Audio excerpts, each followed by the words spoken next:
come. I wish you wouldn't do this, Terry. I said I would, and I will. Come on, hold on to the clipboard. You'll hurt yourself. Rubbish. Alley, hoop.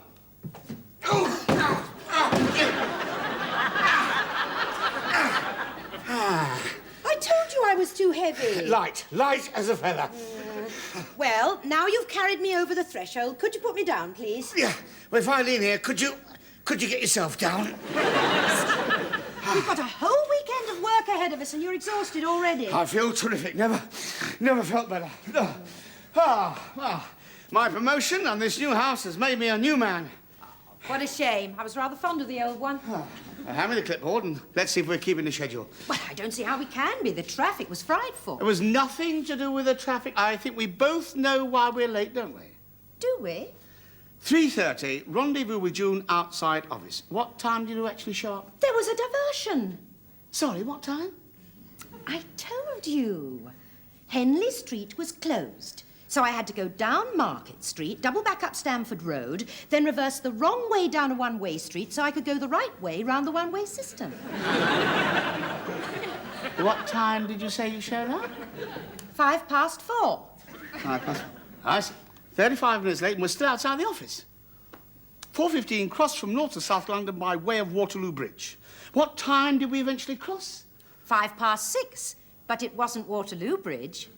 Was it? Well, I didn't actually notice. Well, you should have done. You were navigating. Yes. Well, I may have departed slightly from the original route. We passed St. Paul's. Yes? Twice. I was trying to find a shortcut to make up for the lost time. It was very interesting going through that underground car park. Well, I mean, that was your fault. That was your fault. Oh, yes, I told you. You mistook my directions. Oh. Yes, when I said turn right, I meant turn, right? Oh, look, anyway, we're here, so let's forget about it. No. 4:45, arrive at number 26 Elm Tree Avenue, Purley. What time did we get here? 5 to 7. The whole thing is a mockery, isn't it?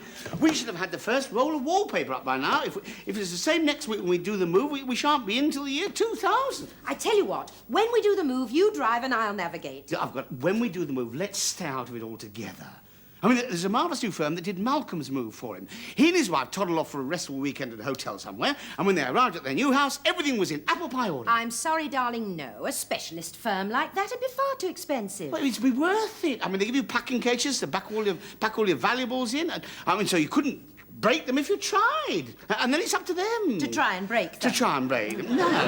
Oh, look, June, listen. Terry, are you quite sure this house is ours? Of course, I finalised the sale yesterday. Well, why is the for sale board still up? Sure, free advertising for the estate agents, cheeky beggars. Don't worry, I'll have that out in a jiffy. Oh, dear. Come on, shift, damn you. Oh. Getting to be an awfully long jiffy, darling. Why don't you phone the estate agents in the morning? Let them shift it. I am perfectly capable of shifting something so simple as a so-and-so signpost. Haven't had much success so far. Only because you keep rabbiting on at me. Only because I'm worried about your back. I'm not made of cut glass.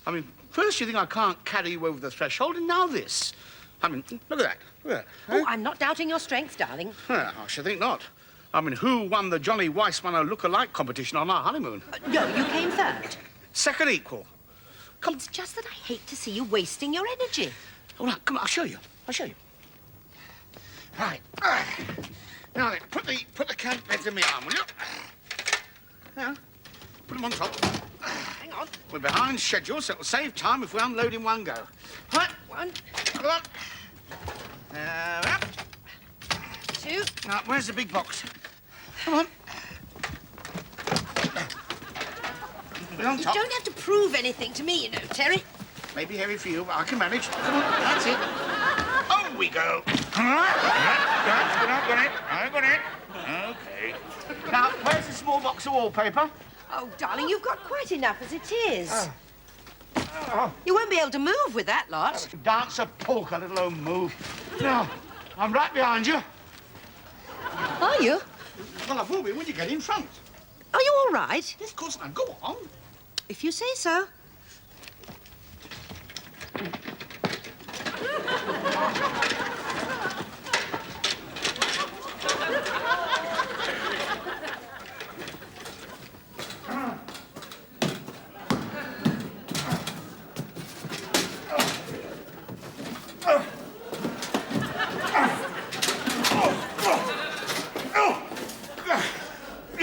Hi. Jude!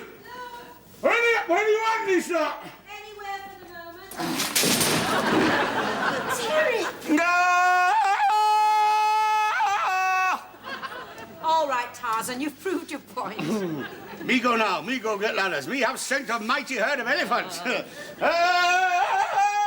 Oh, crumbs.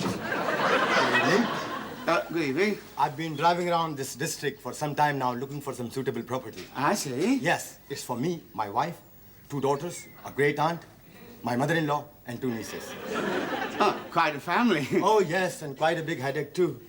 1 man against 7 females is the worst possible odds.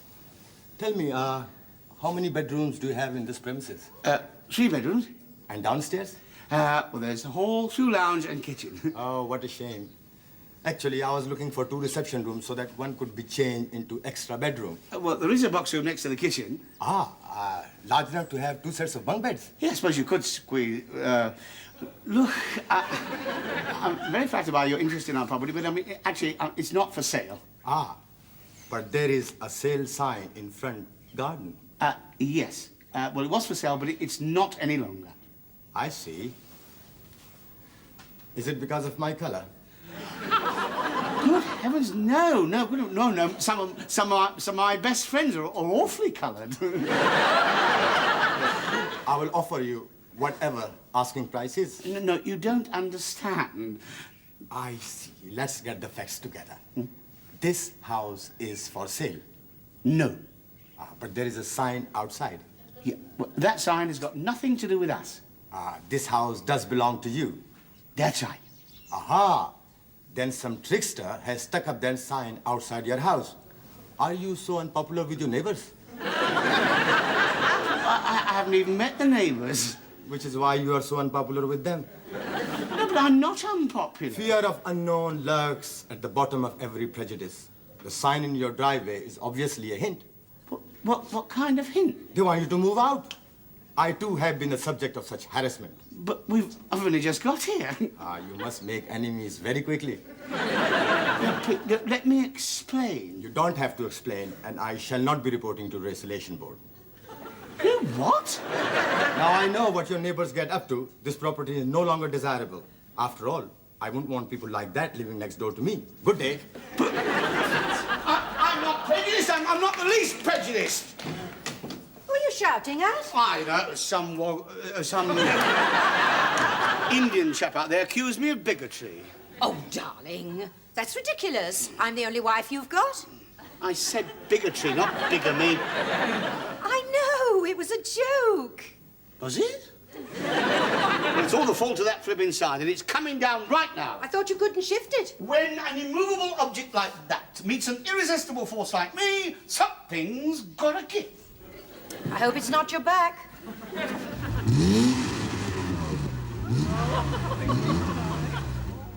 Come on, get out of it. Like it's worse than pulling teeth.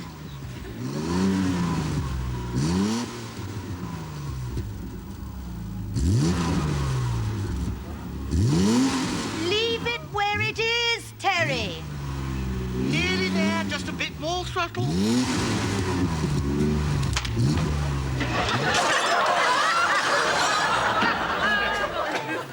Well, at least they'll know it's not for sale anymore.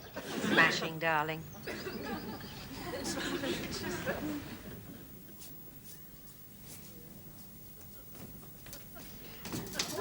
Darling, that's marvellous. You've almost finished the whole wall. I'm not doing nearly so well in the bedroom. Well, it's this new self-stripping vinyl stuff that makes for fast work. Oh, self-stripping? Yeah, it has this special property that makes it easy to strip off when you want to redecorate, you know. If you get fed up with the pattern you want to change, you just pick away at the corner like this, and give it a pull, and it's expensive, but it's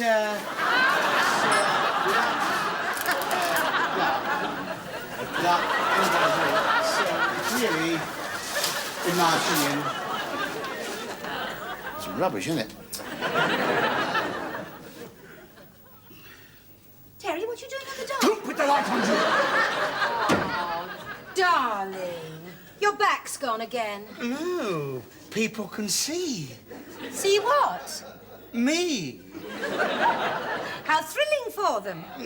No, we haven't got any curtains up, remember? Well, you're perfectly respectable. Well, I know that. I mean, there's a name for people who undress in front of windows.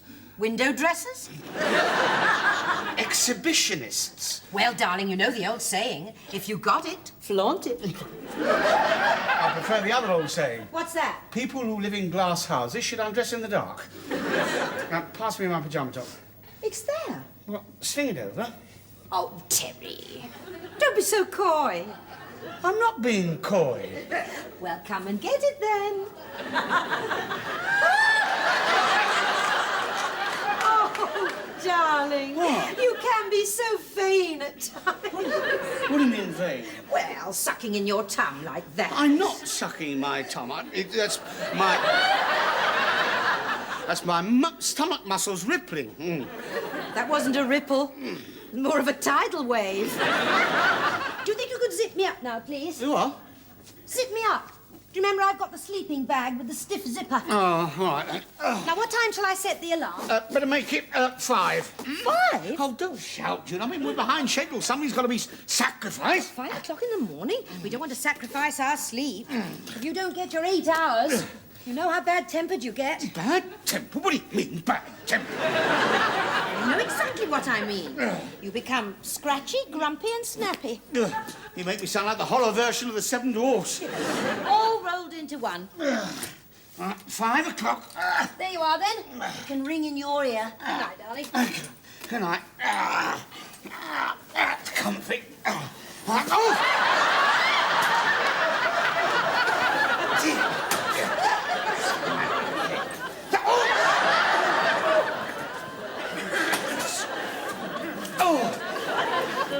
That's better.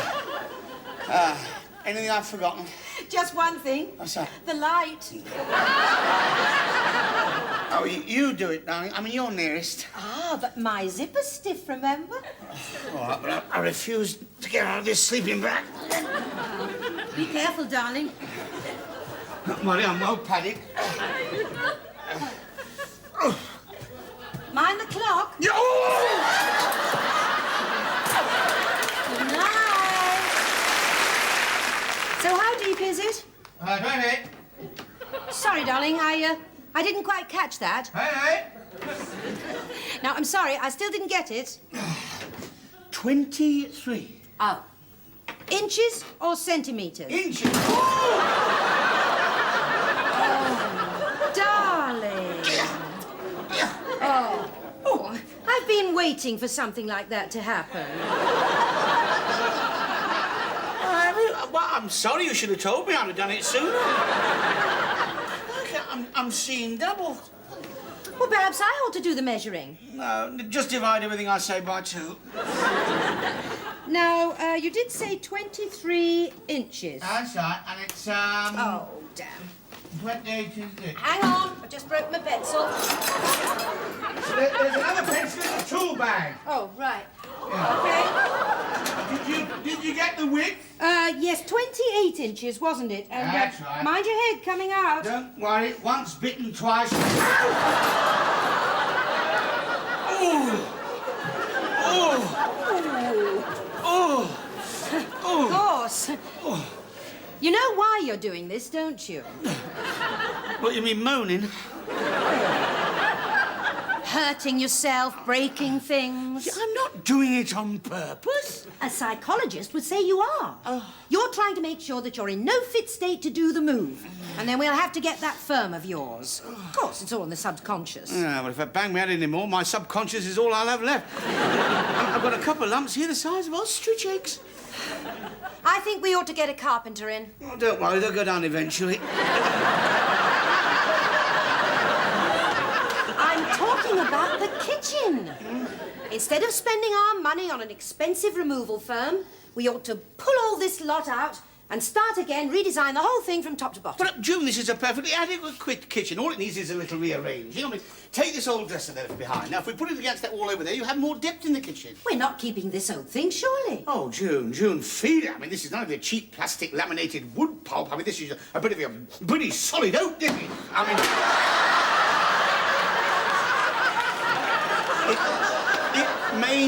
it may need the odd new hinge here and there. Well, I don't want it in my kitchen, thank you. Oh, but June, when this was made, it was British craftsmanship at its best. Ah, I mean, this is part of our history. Well, so is the Blitz, but I don't want that in the kitchen either. Oh, look, there's another door. That's funny. The agents didn't mention that in the particulars. It's locked. Well, they certainly didn't give us a key. Are you sure it's locked? Well, it must be. Otherwise, there's somebody on the other side hanging onto the handle. Pardon my butting in, I'm from next door. Oh, hello. Would this be an opportune moment for me and my husband to pop in and get acquainted? Well, as a matter of fact, we were just taking a little breather. Oh, lovely. We can have a little breather together then. I can't tell you how grateful we both are. For what? For buying this house. I mean, what with the reputation it has, we thought it was going to stay empty forever. Which reputation had you in mind? Yeah, don't tell me the estate agent didn't mention it. Well, actually... Of course they mentioned it. Good heavens, yes. I mean, you don't think we'd buy a house without checking it out properly, do you? You'd be a mug if you didn't. Yes, quite, absolutely would, wouldn't we? Yes. I'll go and get my husband. It shan't be long. Yeah, take your time. What reputation? How the hell do I know? That's something else they didn't put in the particulars. Oh, Terry, what have we bought? We've bought a perfectly decent, smashing house. At a ridiculously low price. It was cheap, wasn't it? Now we know why. It has a reputation. Well, it could be anything. I mean, could be anything from poltergeists to bad drains. Well, we better ask them as soon as they arrive. We certainly will not. We don't want them thinking we're a couple of mugs. No, we'll make up we know all about it, then by subtle probing and intuition, we should be able to ferret out the whole story. Hello. You're the new owners of this palatial Oedipus. Palatial what? Oedipus, edifice, you know, house. Oh, that, yes. Well, welcome to Pearly. Brian Pilbeam of Pilbeam Minicars, Laundrettes and the Frizzy Lizzy Hair Salon. I manage that. Not the only thing she manages either, eh? You met Tina, have you? The little woman, ain't you? He always says that. This is my wife. Oh, yes, we know who you are. Terry and Junie, right? Well, actually... Or do you prefer the more formal Terence? Well, no, I prefer Terry. And I prefer June. And I prefer champagne, eh? I brought these round for you by way of a little thank you, you know? Well, I really shouldn't. I mean, all we've done is to buy a house with some sort of apparently reputation. Oh, it don't bother you none, then? Good heavens, no, we don't give it a second thought. Aren't you afraid you might go the same way as the others? Which particular others? Well, the people that lived here before you. Hey, they did tell you about it before you bought the house, didn't they? Of course they did. My word, of course they did, yes. Well, you've got to admit it's an enema. So what? An enema? An enigma, you know, a mystery. Oh, that, yeah. Don't you think it's a mystery? Oh, absolutely, yes. So, as long as you're not worried about it. Good Lord, no, we're not worried, are we? We're not in the least bit worried, are we, June? No, not at all. Never felt more relaxed. What, in there? Do beg your pardon. Here we go, then. So, what brings you to Pearly? Well, promotion, actually. I've just been made assistant sales manager of Place Safe Limited, you know, the fire extinguisher people. Fire extinguishers, eh? That's right, yeah. Well, don't put yourselves out for us, will you, eh? Don't put yourselves out, fire extinguishers, eh? Oh, God, I must remember that one. Oh, Brian Pilbeam, you kill me sometimes. Isn't it killing June? Yes, deadly. Ladies and gents, raise your glasses. Elm Tree Avenue bids welcome to Terry and Junie. Oh, sorry, June. The new owners of the Nut House.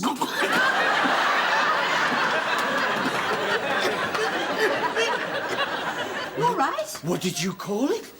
Oh, the Nut House. Oh, I'm sorry. It's a nickname the folk in the street have for this place. The Nut House? No offence, Terry. None taken, Brian. But why the hell do they call it that? Because of its reputation. You're quite sure they did tell you about it? So, of course they did. I kept telling you, don't I? The original owner, he was called the Mad Major. Yeah, he never wore nothing but a uniform round the house. Well, I wouldn't call that strange, would you, Terry? It was a Girl Guides uniform.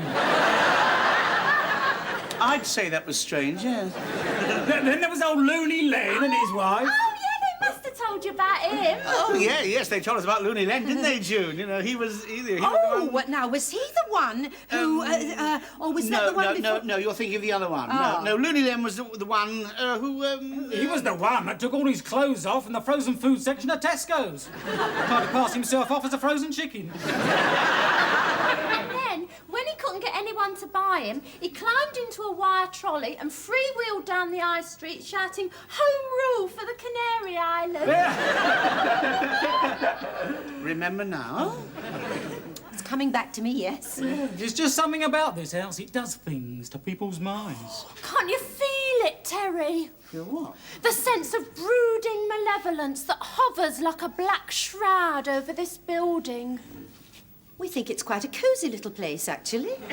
We did too until the people before you moved in. Oh, yeah, the Fenbys. She was very odd. He was odder. Actually, they were both what you might call, you know. Odd? No, not odd. Oh, what'd you call it again? Strange. No.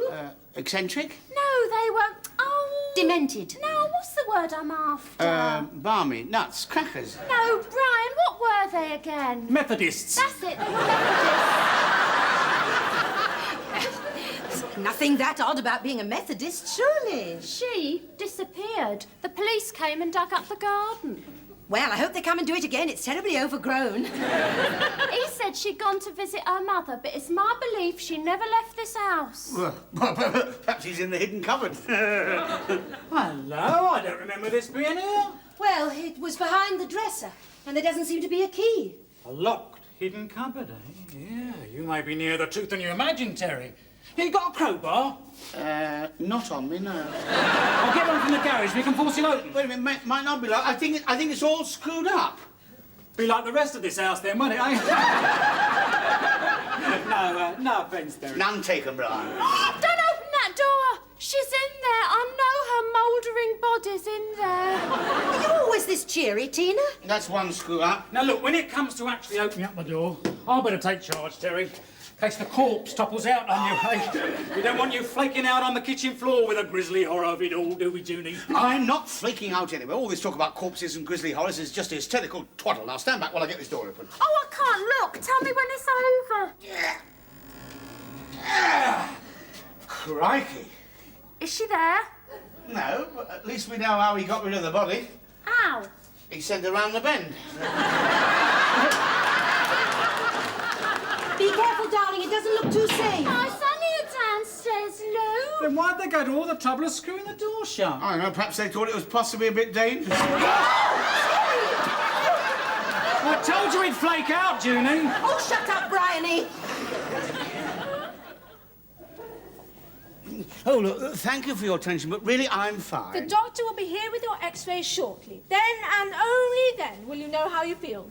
The patient is never the best judge in head cases. What do you mean? I'm not a head case. How dare you? Nurse! In here, doctor. Oh, crikey. Dr. Livingston, I presume. The man with the house for sale, which is not for sale. Did they do this to you? Who? Your neighbors? Well, they were there when it happened. Ah, well, pattern is always the same. Once you ignore their warnings, they turn to violence.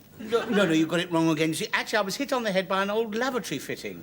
You don't have to tell me, my friend. They have thrown old lavatories at me, too. Metaphorically speaking. Well, your x-ray shows nothing definite. Tell me, what have you been doing with your head in the past? Well, not a lot. I've left it to fend for itself on the whole. Mind you, I have been banging it a lot this weekend. Ah, well, in frustration and rage. I can understand. Well, you could call for your clothes and walk out from here if you like, but I'll advise you to stay in hospital for a week under observation. Oh, I can't do that. We're moving house next weekend. If I wasn't there, my wife... You really think I should stay here, do you? Well, why don't you discuss it with your wife? Nurse, will you please fetch her? Yes, doctor. If I did have a mild concussion, what would the symptoms be? Well, giddy spells, difficulty focusing, headaches, lapses of memories. Have you had any of these symptoms? Not yet, no. Darling, how are you? I shall be outside in case you need me. Thank you, Doctor. Terry? Oh, don't get too close, please. I have difficulty in focusing. Sorry, darling. Could you speak up a bit? I've got this funny buzzing in my ears. What does the doctor say? Not too loud. Headaches, you know. Terry.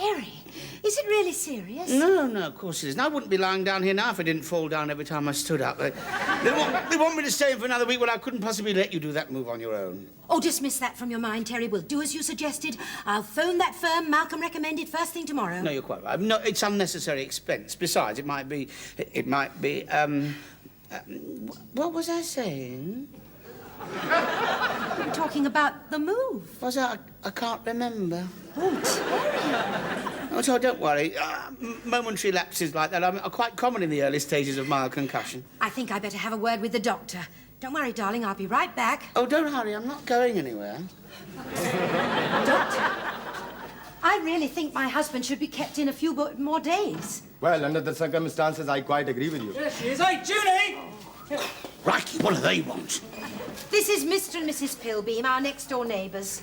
Are you the person responsible for his condition? Well, indirectly, I suppose we did have something to do with it. And what is this bottle of champagne for? To break over his head as well? Now, we've come to visit him, not to launch him, mate. Is there a chance of getting him transferred near a home? I don't think it is possible. Oh, dear.